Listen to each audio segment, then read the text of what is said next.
Bismillahirrahmanirrahim. Assalamualaikum warahmatullahi wabarakatuh. Al-Fatihah.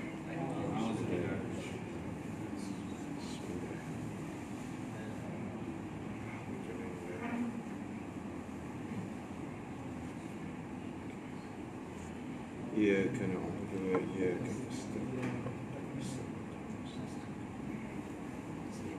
صراط الذين أنعمت عليهم.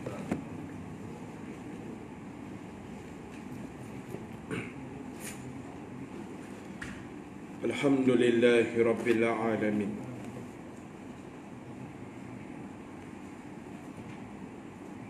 والعاقبة للمتقين ولا عدوان إلا على الظالمين. أشهد أن لا إله إلا الله وحده لا شريك له وأشهد أن محمدا عبده ورسوله.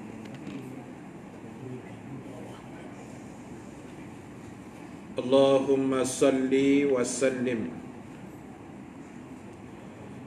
وبارك على سيدنا محمد صلى الله عليه وسلم وعلى آله وأصحابه أجمعين. ربنا افتح بيننا وبين قومنا بالحق وأنت خير الفاتحين. وسيكفيكهم الله وهو السميع العليم. أما بعد. Ashabul kiram, tuan-tuan imam, tuan-tuan Bilal, pengerusi dan seluruh ahli jawatan kuasa surau, muslimin dan muslimat yang dirahmati Allah Subhanahu wa taala sekalian. Alhamdulillah taala, kita memanjatkan kesyukuran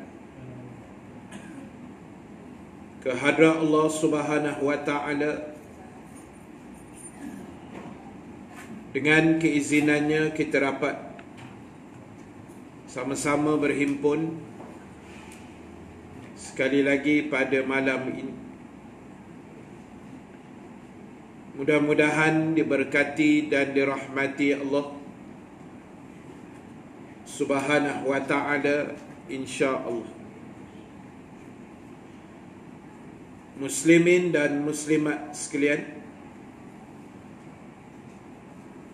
insya-Allah pada malam ini seperti biasa kita akan sambung perbahasan dan perbincangan menggunakan kitab 20 golongan yang menyesal pada hari kiamat. Dan kita sambung bacaan pada golongan yang ke-9 ataupun pada bab yang ke-9, golongan yang bakal menyesal pada hari kiamat, iaitulah mereka yang mendurhakai akan kedua ibu bapanya, yang disebut sebagai anak-anak yang durhaka, anak-anak yang degil, yang melawan, yang tidak menurut dan patuh pada arahan ibu dan ayah. selama mana arahan itu tidak bercanggah dengan arahan agama. Jadi apa pun ceritanya pada malam ini, kita kena ingat, walaupun kita sudah bergelar ibu dan bapa, dan mungkin juga kita sudah bergelar datuk dan nenek, tetapi dalam masa yang sama, kita juga sebenarnya adalah anak kepada kedua ibu bapa kita. Sama ada mereka masih hidup atau sudah meninggal dunia. Maka kita kena ingat kedudukan itu. Kedudukan kita sebagai anak kepada kedua orang tua kita. Kerana perkara ini memainkan peranan yang sangat penting. Sebab proses ketaatan anak dan anak kepada ibu bapa, dia menjadi satu putaran yang Allah buat, dan benda itu boleh dibayar oleh Allah secara tunai di saat kita masih lagi hidup di atas muka bumi. Jadi tuan-tuan, ibu-ibu sekalian, malam ni kita nak tengok tajuk yang saya kira sangat penting, tajuk yang sangat dekat dengan kita, yang melibatkan ibu dan ayah kita. Disebut dan dinyatakan di dalam kitab ini, muka surat 57 pada bab yang ke-9. Allah Subhanahu wa ta'ala telah memutuskan dan memerintahkan untuk kita bersikap baik kepada kedua orang tua, sama ada di dalam perkataan atau perbuatan, dan bersikap merendah di hadapan mereka serta mendoakannya. Jadi tuan-tuan, ibu-ibu sekalian, bila disebut melakukan kebaikan terhadap kedua ibu bapa, dia melibatkan beberapa perkara, antaranya dalam bentuk perkataan. Perkataan yang kita lontarkan kepada orang tua kita mestilah perkataan yang baik, perkataan yang jangan sampai mengguris hati keduanya. Sebagaimana yang biasa kita baca, yang biasa kita dengar, Allah Ta'ala menyebut tentang ketaatan itu di dalam suratul Isra. Nanti kita baca. Jadi pertama, kita kena jaga dari sudut kalam atau perkataan. Kadang-kadang situasinya kita marah, kita tidak berpuas hati pada masa itu, menyebabkan kita mengeluarkan perkataan yang tidak baik kepada orang tua kita, menyebabkan mereka terguris hati, mereka kecil hati. Tetapi kadang-kadang kecil hati itu tidak ditunjuk pada anak-anak, menyebabkan kadang-kadang kita pula tak tahu yang perbuatan kita itu sebenarnya telah mendatangkan dosa kepada kita. Jadi apa pun dari sudut perkataan ini kepada tuan-tuan, ibu-ibu yang masih ada ibu dan bapa yang masih hidup, maka jaga perkataan kita, jangan mengguris hati mereka, dan lontarkan perkataan-perkataan yang menyenangkan kedua-duanya. Itu satu. Kemudian disebut dari sudut perbuatan juga. Sikap kita karenah kita, perbuatan kita dengan ibu ayah kita. Dan perbuatan ini mesti digambarkan dengan perbuatan yang memiliki kriteria atau sifat anak yang soleh, anak yang baik. Sebab di luar sana ada juga kedengaran anak-anak yang degil, anak-anak yang tidak reti nak hormat orang tua, anak-anak yang melemparkan kata-kata yang kesat tanpa rasa bersalah, melemparkan maki hamun kepada orang tua, yang dia lupa ibunya lah yang pernah melahirkannya satu masa dulu. Benda ni tuan-tuan, ibu-ibu sekalian, bukan kita sembang kosong. Benda ni banyak kali dah saya jumpa, terutama bila kuliah, muslimat terutamanya. Habis kuliah satgi, mari muslimat bercerita, dan belum bercerita dia dah menangis dulu. Masalah anak, tak dengar cakap, maki hamun ikut sedap mulut. Sampai saya pernah jumpa ibu yang meluahkan isi hatinya hampir setengah jam, sampai masa tu saya baru nak start makan nasi pun tak dan lagi masa tu. Dia datang jumpa kita dulu, meluah isi hati. Dia kata, "Ustaz percaya kalau saya cakap anak saya panggil saya babi, Ustaz." Dia panggil mak dia, "Oi babi."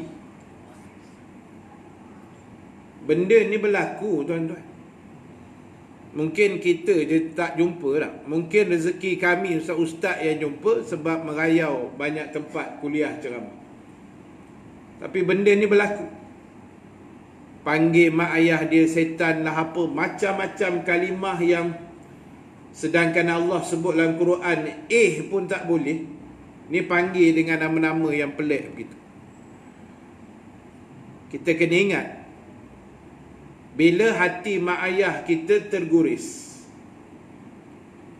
kita akan hilang satu benda yang paling berharga daripada mereka, iaitu keberkatan yang Allah turunkan dengan asbab kita taat. Allah hantar barakah. Itu yang kadang-kadang hidup kita tenang, hidup kita senang, hidup kita selesa. Kita jangan rasa sebab hebatnya kita, sedangkan itu sebenarnya barakah orang tua kita, barakah kita mengaji, hormat pada guru-guru kita, barakah kita beradab dengan manusia. Itu sebenar punca, bukannya kehebatan kita. Tak usah kita perasan sangat. Takut nanti kita jadi golongan yang menyombong diri. Wal'iyadzubillah. Jadi tolong jaga yang kedua tadi, perbuatan.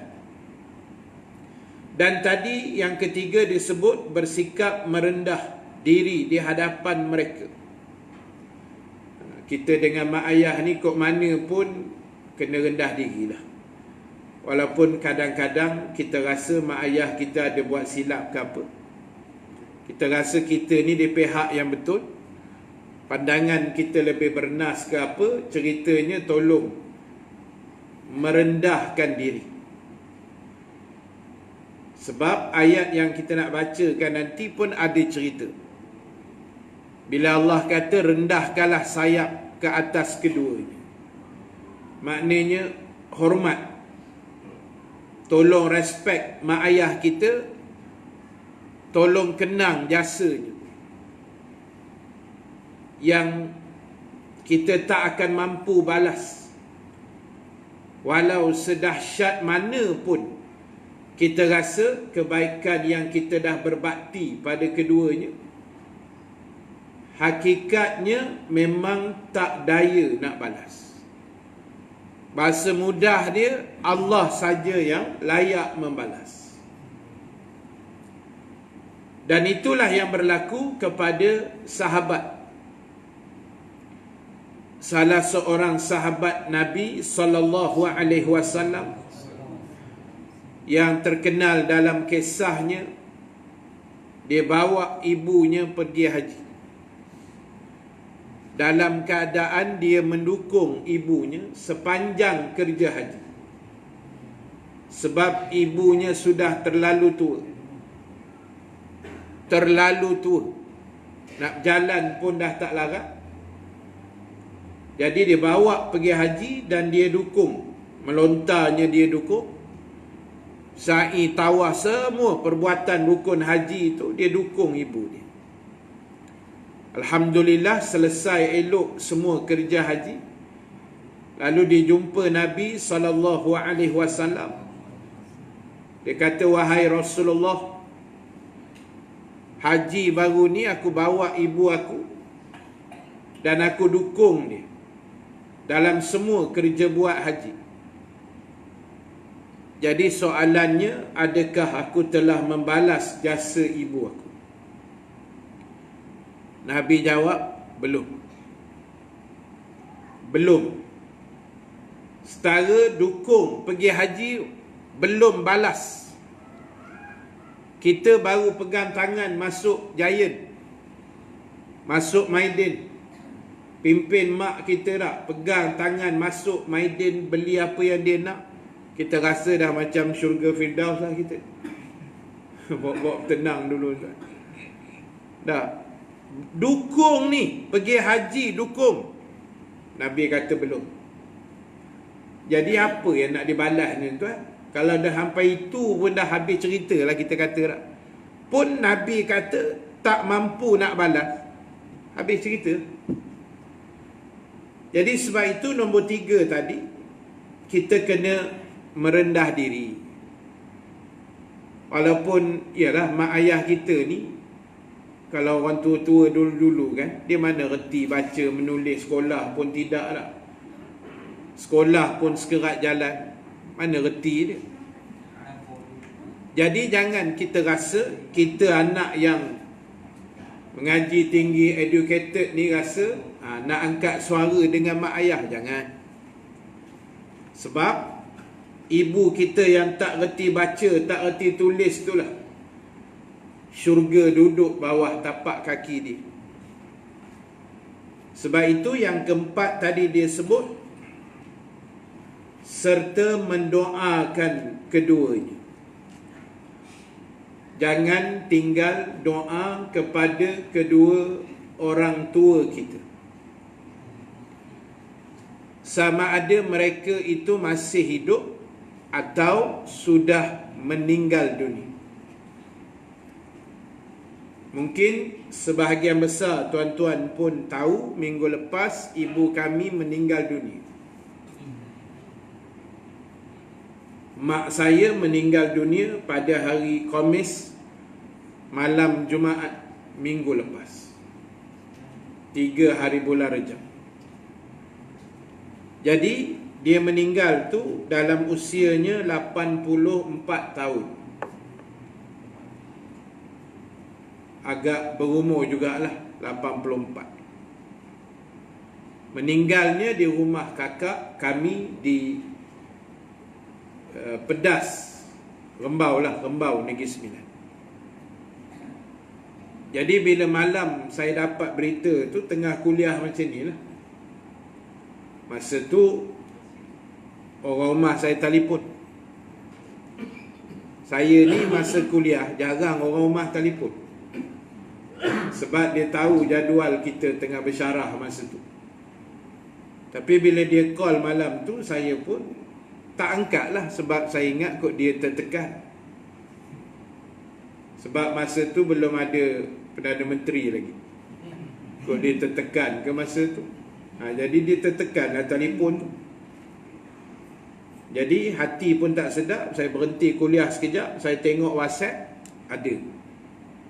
Orang mak saya tulis, abang, mak dah tak ada, dia kata. Jadi saya berhenti kuliah. Ustaz Halim Nasir pun tengah kuliah masa tu dapat berita yang sama. Ustaz Salihuddin aja tak ada kuliah malam tu.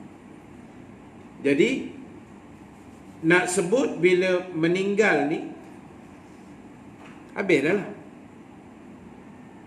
Habis dah lah. Kan? Tak boleh dah nak buat apa dah. Kuliah pun dah tak boleh datang, sedekah pun dah tak boleh buat, baca Quran pun dah tak boleh, pasal dah mati kan.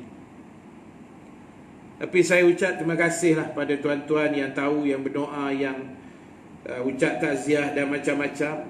Dan alhamdulillah, syukur, sebab urusan itu selesai dengan pada saya sangat cantik, sangat mudah. Saya tanya kakak saya yang jaga tu, 4 tahun dah kakak tu jaga. Dia kata, bila mak meninggal, macam mana dia meninggal? Sebab dia tak ada sakit yang kronik, tak ada. Mak saya kencing manis tak ada, darah tinggi tak ada, jantung pun tak ada. Tak ada sakit apa pun. Dia sakit tua lah orang panggil lah. Sakit tua.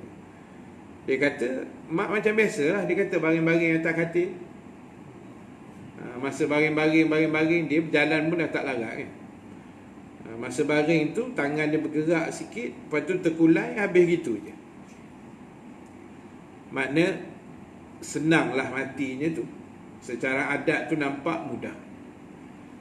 Dan bila bincang dengan Ustaz Salihuddin semua, kita kata ke bumi sanalah.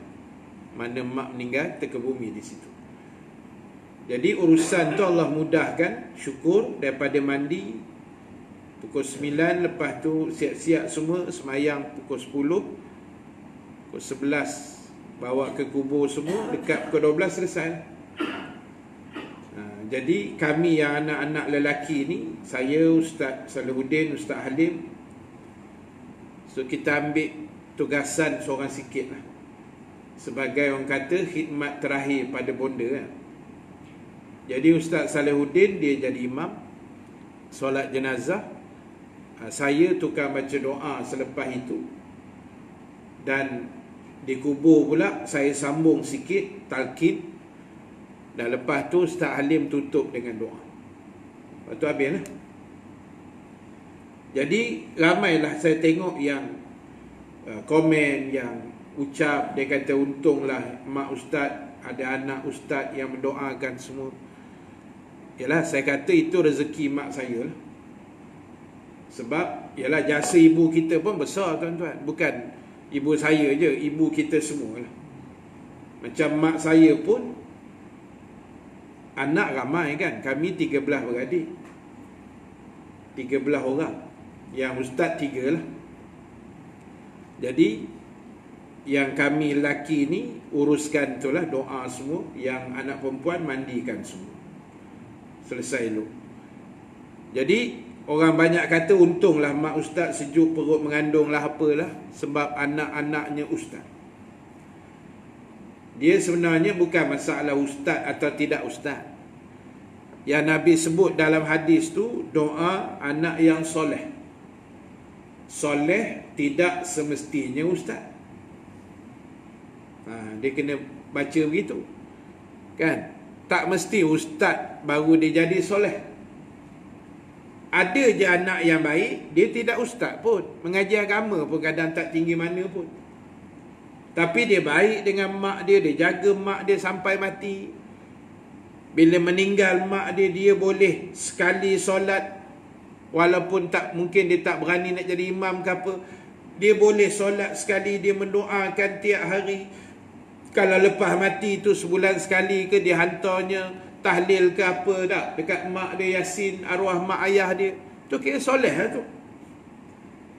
Tapi kita nak boleh didik anak yang soleh ni, yang ini yang masalah.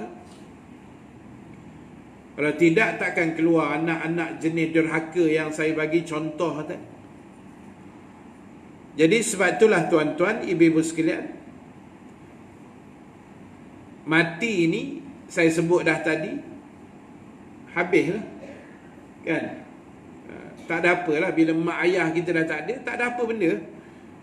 Khidmat masa hidup tu dah habis. Yang tinggal cuma kenangan saja. Yang tinggal pun kita boleh hadiah doa, Yasin, tahlil atau apa-apa ibadah yang kita buat, kita niat pahala untuk arwah mak ayah. Boleh.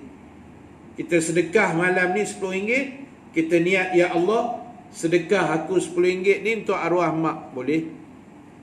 Dalam Imam Syafi'i kata, insya-Allah disampaikan pahalanya oleh Allah. Jadi sebab itu je yang kita boleh buat.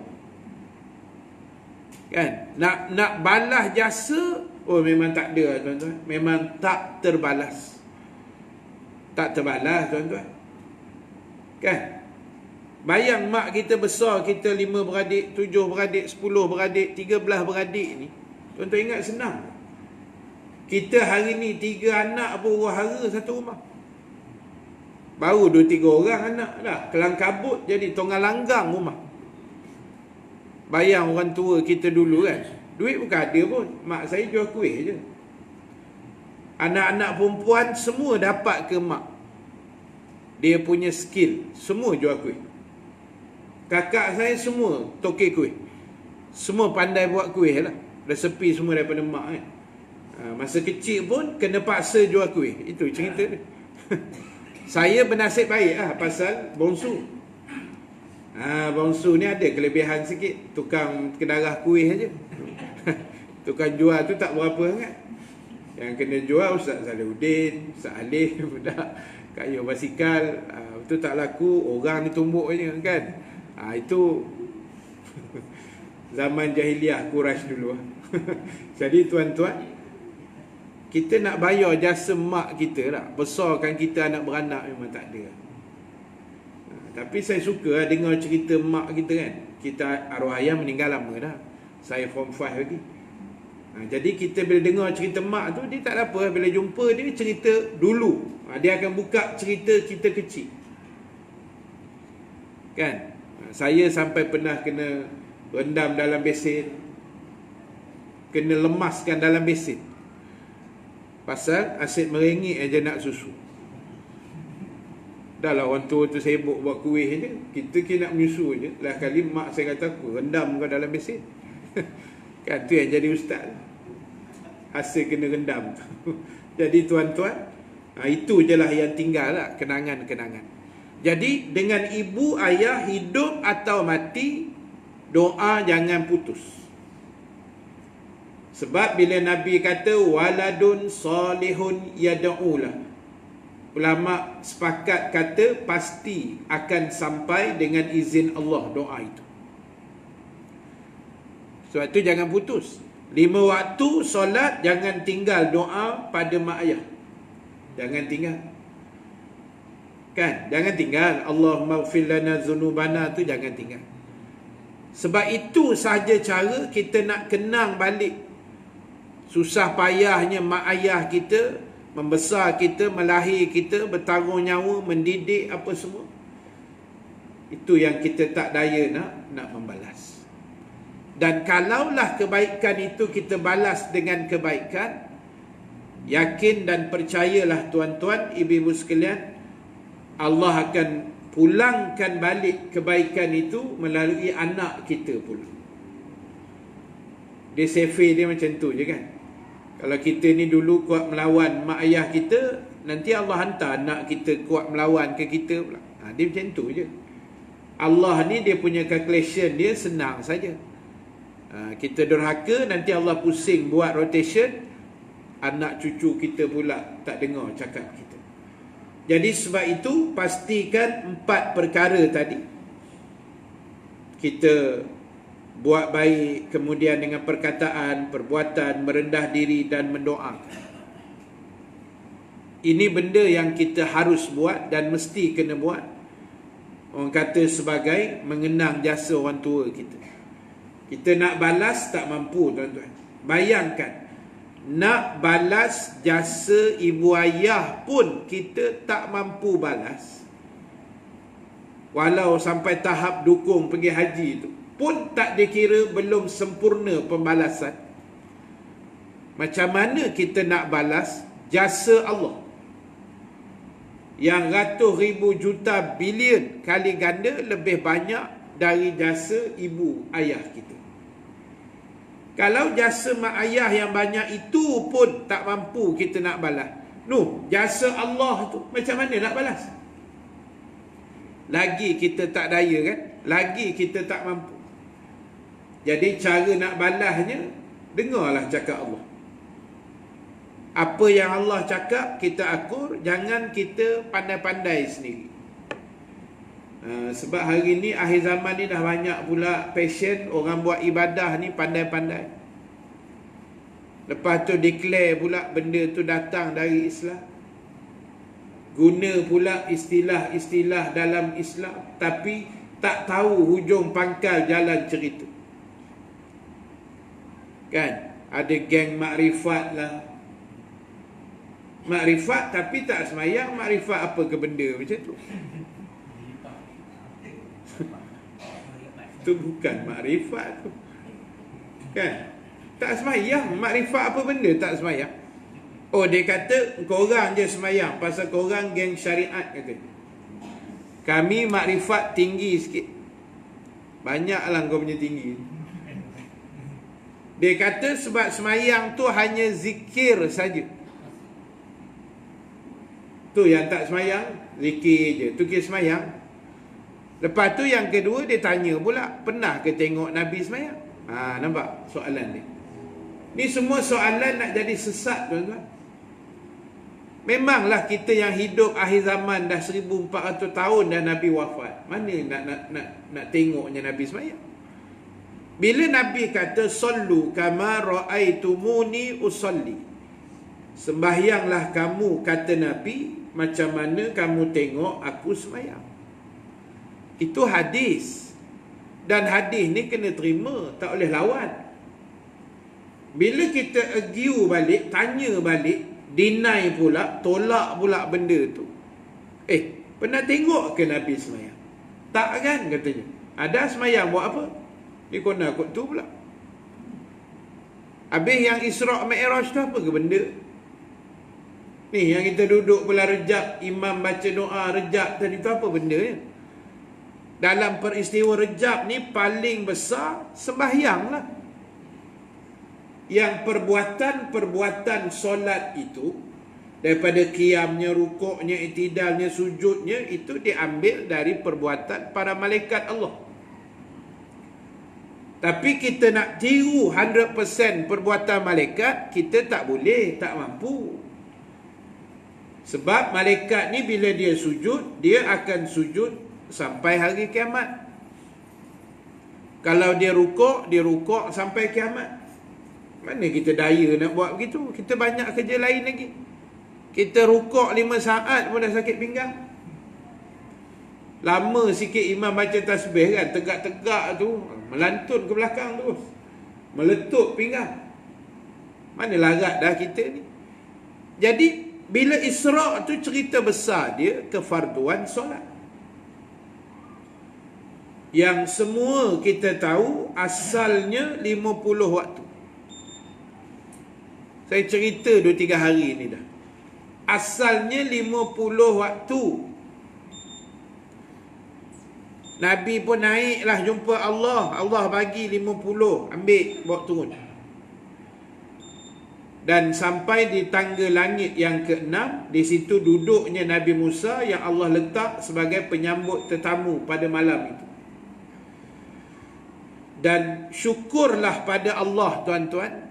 Terima kasihlah pada Nabi Musa ni. Bila dia pula buka mulut, buat-buat gatal mulut, tanya ke Nabi kan, wahai Muhammad, berapa semayang kamu dapat?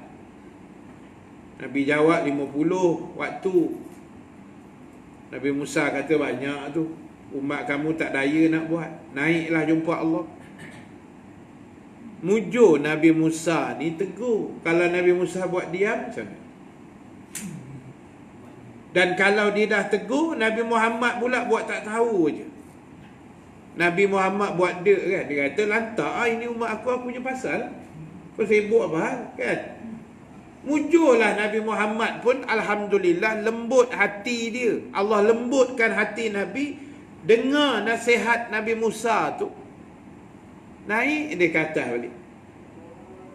jumpa, minta korang tinggal 45, turun lagi Nabi Musa, tanya situ berapa? 45. Banyak katanya, naik lagi. Akhirnya kita tahu tinggal 5. Dan bila 5 ni Nabi Musa tanya lagi tu, prihatin sungguh Nabi Musa dengan umat Muhammad. Sayang betul dia dengan kita.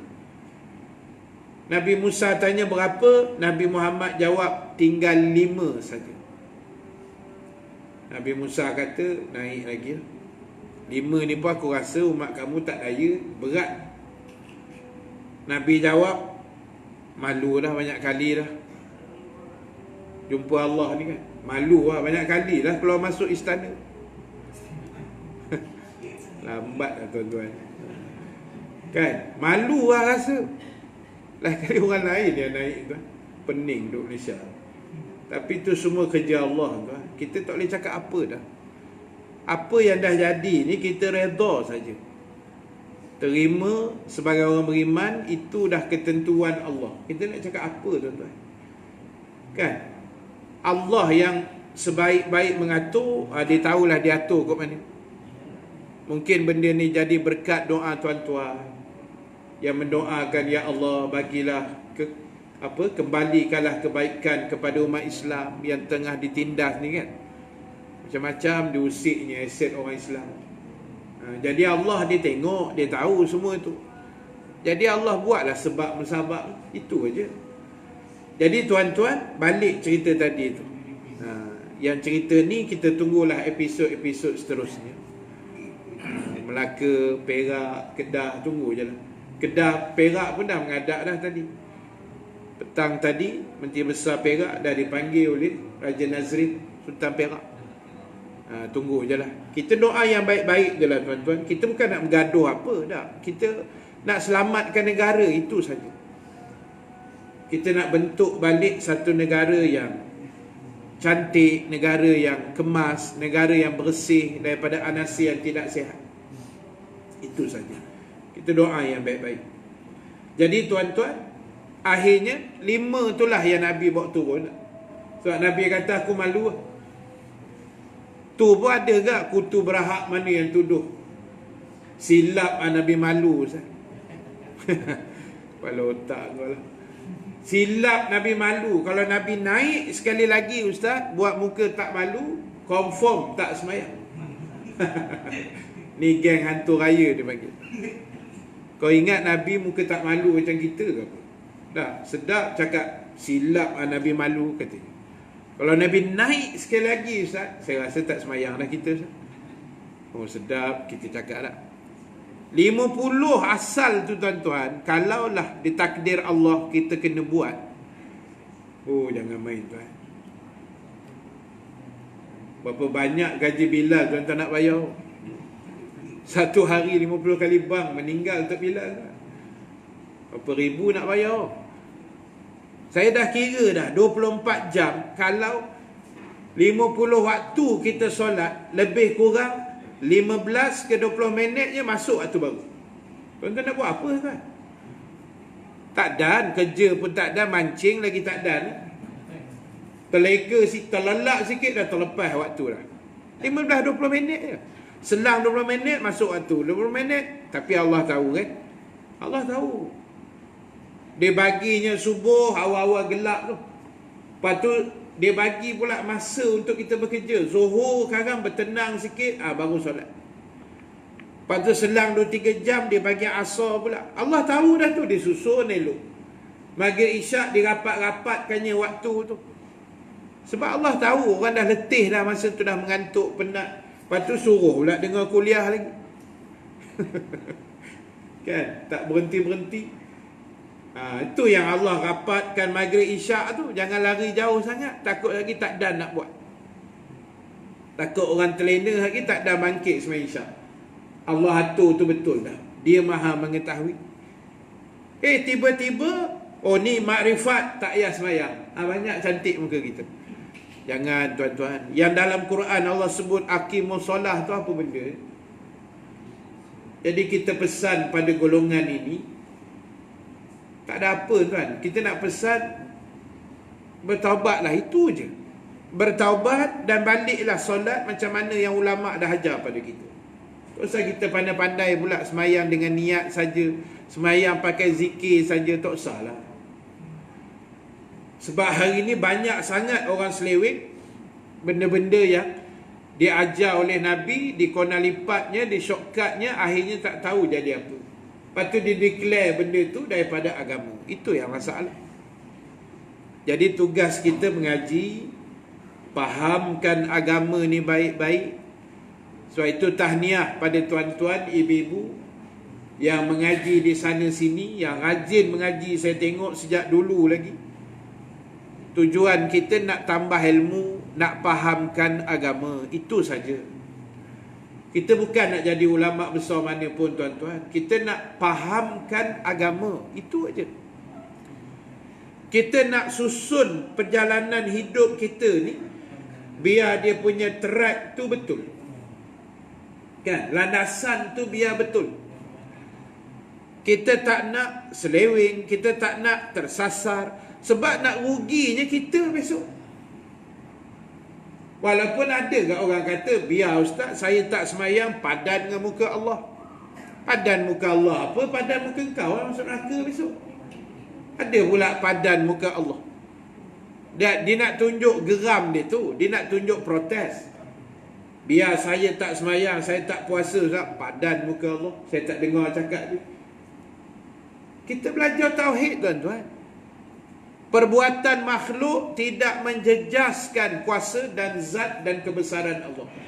Kita tak semayang, Allah bukan rugi pun. Kita semayang isyak sekejap lagi, Allah bukan untung. Tak menjejaskan, tak ada efek, tak ada kesan pun pada dia. Yang nak untung rugi kita tuan-tuan, bukan Allah. Sebab itu kalau kita ambil cerita Isra' Mi'raj ni, Allahu Akbar, banyak sangat pengajaran boleh kita ambil. Jangan sukat agama dengan akal, kena dengan wahyu. Pasal apa Abu Jahal, Abu Lahab tak boleh terima Isra'? Pasal dia sukat dengan akal. Pasal apa Abi Bakrin As-Siddiq boleh terima? Pasal dia pegang wahyu. Dia tahu apa je Nabi cakap ke belum cakap, dia mesti percaya punya. Sebab itu tuan-tuan, pernah satu hari, ni nak cerita kehebatan sahabat Nabi tau, jangan main-main. Pernah satu hari Nabi longgok ni sahabat-sahabat kibarus sahabat, sahabat yang besar-besar, sahabat yang ada nama ni, sahabat yang hebat-hebat lah. Nabi longgok mereka satu hari. Nabi kata apa? Nabi kata, aku nak bagi tahu pada korang semua, manusia yang pertama, manusia yang mula-mula akan mengambil dan menerima kitab dengan tangan kanannya di akhirat besok. Manusia pertama Nabi kata yang akan sambut, yang akan ambil kitab dengan tangan kanannya, Nabi kata ialah Sayyidina Umar bin Al-Khattab radhiyallahu anhu. Itu pun dah hebat dah. Hadis tu pun dah hebat dah Sayyidina Umar tu. Bila Nabi kata Umar diberi penghormatan, manusia pertama ambil kitab dengan tangan kanan, biyaminihi, dengan tangan kanannya. Lalu sahabat lain tanya, wahai Rasulullah, mana Abi Bakrin? Sebab sahabat tanya ikut ranking. Apa-apa Abi Bakrin dulu baru Umar. Sahabat tanya, masa Umar ambil kitab orang pertama, Abi Bakrin duduk mana? Lalu Nabi jawab, ketahuilah wahai sahabatku, di saat Sayyidina Umar sedang menerima kitab dengan tangan kanannya, aku, kata Nabi, dan Sayyidina Abi Bakrin As-Siddiq telah pun masuk ke dalam syurga Allah. tak sempat ambil kitab. Tu lagi hebat. Kitab tu buat syarat je. Abu Bakrin tak ambil kitab. Nabi kata, masa Umar ambil, Abu Bakrin dah duduk dalam syurga. Jadi kita ni pula hari ni hina sahabat Nabi yang kita tu. Dah, kitab ni pun tak tentu lagi kita ni. Jadi tak sah lah tuan-tuan. Sebab itu sahabat Nabi ni jangan hina. Kok mana pun jangan hina. Macam minta maaf sebut no? Minta maaf saya sebut. Kami ambil tauliah. Kalau jaiz punya. Kita ada soalan bertulis, ada soalan lisan. Soalan bertulis pun banyak agak, kat 50 soalan. Jadi, tapi kena jawab, dia tak ada ABC. Kalau ABC boleh main dadu, macam Ibrahim pendek. Ini tak ada ABC. Jadi, antara soalan perangkap, ini pada saya soalan perangkap lah, nak tengok stand kita di mana kan. Antaranya dia tanya, apa pandangan anda tentang pergaduhan yang pernah berlaku antara Ali dan Muawiyah? Dah. Kena ingat dua-dua sahabat Nabi.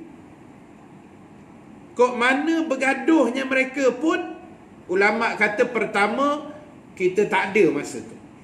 Kita belum wujud. Kita tak tahu apa situasi sebenar masa tu.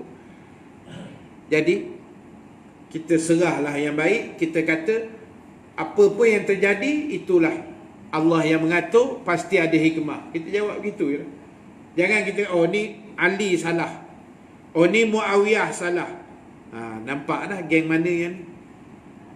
Itu je sebenarnya soalan tu.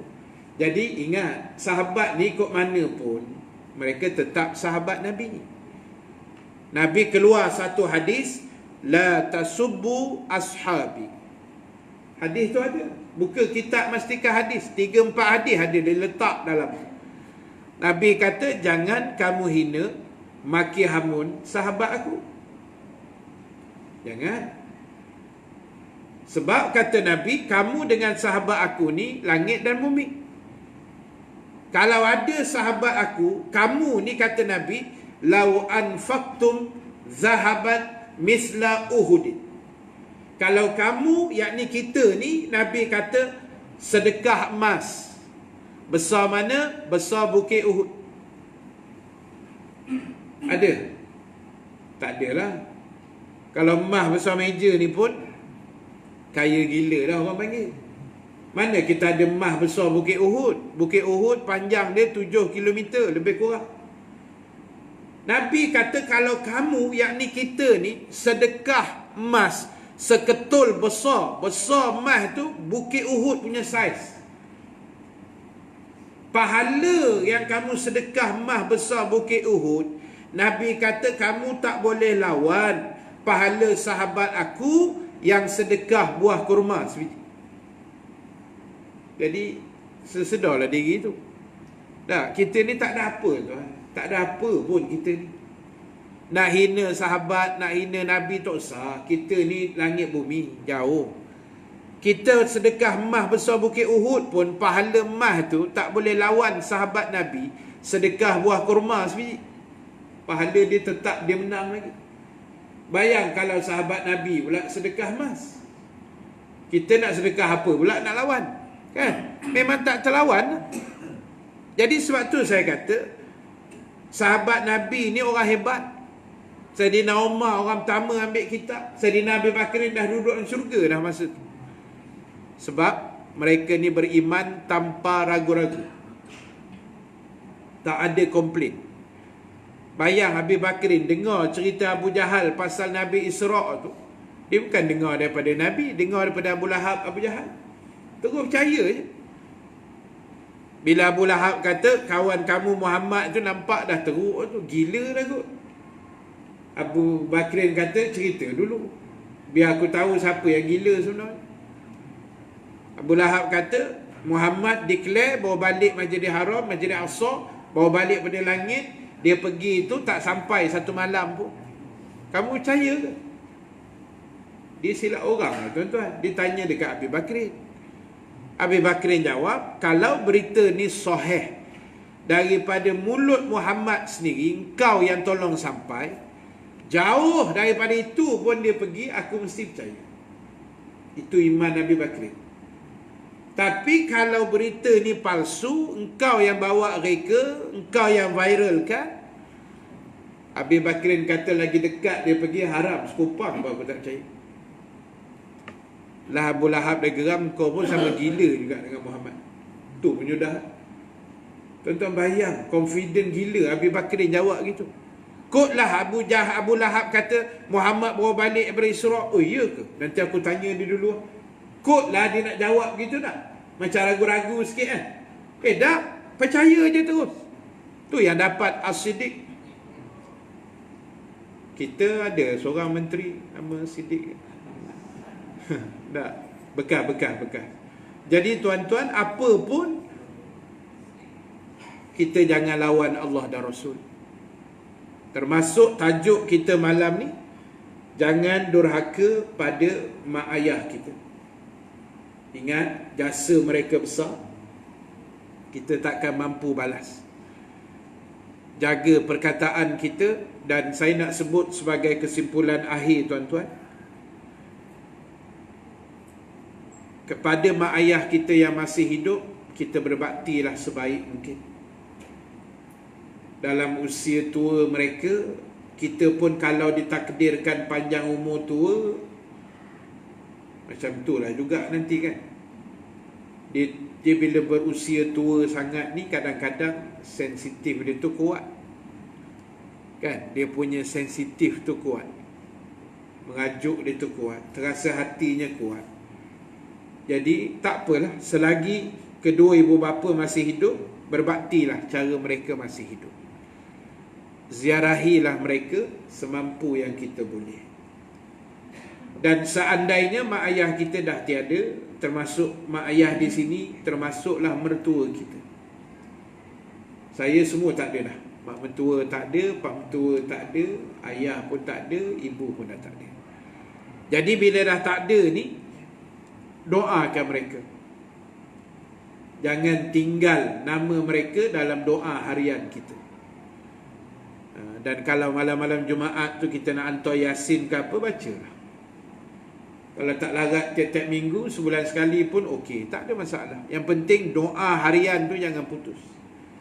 Sesekali kita buat baik yang lain, infak ke apa, niatkan pahala untuk si mati. Kan? Besok baca surah apa-apalah, baca Waqiah ke Ar-Rahman ke surah-surah Quran, atau baca 2 muka surat, ya Allah, pahala aku baca Quran hari ni aku nak hadiah pada arwah ayah aku. Boleh? Ulama kata boleh. Kan? Benda elok je pun, tak ada apa, tak usah digaduh-gaduh kan benda tu. Sebab orang kita ni suka bergaduh-bergaduh. Dia kata, mana ustaz tahu sampai? Katanya. Dia tanya kita balik. Kita tanya dia balik, yang abang hari-hari berdoa tu, abang percaya ke sampai ke tak? Entah ustaz. Sama. Kau jangan tanya banyak, empuk ke dinding apa kau tahu? Tak, tanya banyak sungguh. Nabi pergi Isra' ustaz, naik buruk, tembus 7 langit. Nabi bernafas macam mana ustaz? Ada orang tanya itu. Ada tuan-tuan. Dia mikir kan, tong oksigen dah tak bawa, buruk punya laju. Nabi menafas kat mana? Jangan cakap banyak, empuk dengan tong gas lagi baru tahu. Nah, benda tu beriman, tak usah sembang banyak. Macam mana pula Nabi menyawa? Allah yang ambil dia tahulah buat kat mana. Biarlah Allah yang susun. Kita pula mikir sampai kesudah tak jumpa jawapan pasal apa? Banyak benda nak dipikir tuan. Oh banyak. Saya tengah mikir siapa timbalan Perdana Menteri. Saya tengah memikir. Tapi tak apa. Kita tunggulah sehari dua ni. Doa yang baik-baik insya-Allah. Jadi tuan-tuan, ibu-ibu sekalian, kesimpulan akhir untuk malam. Pertama sekali, muslimin-muslimat, ingat, kita yang tadi saya sebut, berbaktilah pada orang tua kita. Kita juga dalam masa yang sama juga orang tua, sebagai ibu dan ayah pada anak-anak kita dan cucu kita. Jadi kalau kita buat tak betul, nanti Allah akan balas sebagaimana perbuatan-perbuatan kita kepada orang tua kita juga. Allah itu Tuhan yang Maha Adil. Dan yang kedua, muslimin dan muslimat yang dirahmati Allah Subhanahu wa taala sekalian, selagi kita masih hidup, ambillah peluang ini, peluang melakukan kebaikan. Kerana apabila kematian itu datang menjengah kita satu hari nanti, kita sudah tidak akan mampu untuk melakukan apa-apa perkara lagi yang biasa kita buat semasa hidup di dunia ini. Jadi sementara hidup ni kita buatlah elok, buatlah apa yang patut, yang terbaik. Benda-benda tak elok, benda-benda kemungkaran, benda-benda dosa, kita hina orang, benda-benda ni tak usah buat lah tuan-tuan. Kan? Saya tengok juga dalam Facebook ni kadang-kadang, dalam WhatsApp, yalah, benda dah berlaku macam yang jadi sekarang ni. Jadi kita tak usah lah sindir-sindir sangat, kan? Tak usah lah. Sebab dia politik ni tuan-tuan, dia boleh terbalik dalam masa 24 jam. Hari ni lain, esok jadi lain. Dia memang macam tu. Jadi tak usah suka kan. Sebab tu Tok Guru dah pesan dah, apa yang kita dapat hari ni, kita hargai dengan membanyakkan zikir dan sujud kepada Allah. Itu saja. Sebab Allah yang mengatur, dia lebih tahu. Jadi apa pun kita syukurlah. Dan mereka-mereka yang pernah ada jasa, bekas-bekas menteri, apa semua, Perdana Menteri, kita ucap terima kasih. Sebab mereka bersusah payah menjaga negara sebaik mungkin, kan. Itu kita kena hargai juga. Jadi sebab itulah tuan-tuan, ibu-ibu sekalian, jaga adab kita sebagai Muslim, jaga adab kita sebagai orang yang mengaji agama, yang rajin kuliah ni, biar ada beza lah dengan orang-orang yang tak mengaji ni. Jadi itu yang saya boleh share sedikit pada malam ini. Terima kasih banyak pada muslimin muslimat yang hadir pada malam ini, yang menonton live Facebook audio kuliah kita pada malam ini. Terima kasih banyak. Mudah-mudahan Allah Subhanahu wa taala merahmati kita semua dan memberikan kebaikan dan rahmat dan memanjangkan usia kita sehingga masuk Ramadan yang akan datang, insya-Allah, dan mengampunkan dosa kita, dosa kedua ibu bapa, dosa mertua kita, dosa adik-beradik, saudara mara, jiran-jiran, sahabat andai, dosa para alim ulama, dosa para asatizah kita, ustaz-ustaz kita, ustazah kita, dan dosa seluruh umat Islam yang masih hidup dan yang sudah meninggal dunia di seluruh dunia. Mudah-mudahan Allah ampunkan segala-galanya. Amin ya rabbal alamin. Tuan-tuan, ibu-ibu sekalian, insya-Allah panjang umur, kita jumpa bulan depan dengan izin Allah Subhanahu wa taala. Yang baik, yang benar daripada Allah, yang kurang kelemahan diri saya sendiri. Dan yang terakhir sekali, saya minta izin sedikit, malam ni saya buat sedikit kutipan pada yang ada bawa duit lah.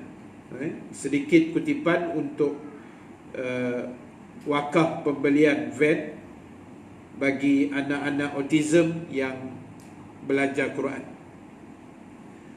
Jadi kelas ni sahabat saya buka di Menara Maxim di Taman Batu Muda di Gombak, Batu Cave. Jadi kita ada sewa blok di situ. Jadi kita buka kelas pengajian Quran khas untuk anak-anak autism. Dan ada juga anak yatim sekali dalam anak-anak autism itu. Jadi mereka ni hari-hari ulang alik daripada rumah ke kelas. Jadi ada van yang ambil. Cuma buat masa sekarang ni kita sewa, jadi banyak sikit masalah ni. Jadi saya cadang pada sahabat saya ni, saya kata kita beli je lah. Tu yang tengah cari dana sikit lah untuk wakaf dan juga tabung kebajikan. Jadi tuan-tuan yang hadir malam ni boleh bagi sumbangan, walaupun tidak wajib lah. Benda tidak wajib, kalau tuan-tuan bagi pun bagus, tak bagi pun elok bagilah. Takut mati kan menyesal lah. Jadi macam biasalah, tuan-tuan bentar sejadah ke kot mana, yang penting saya bawa balik duit. Jadi itu saja, terima kasih. Kita tangguhkan majlis dengan tasbih kafarah suratul As dan bacaan doa. Subhanakallahumma wa bihamdika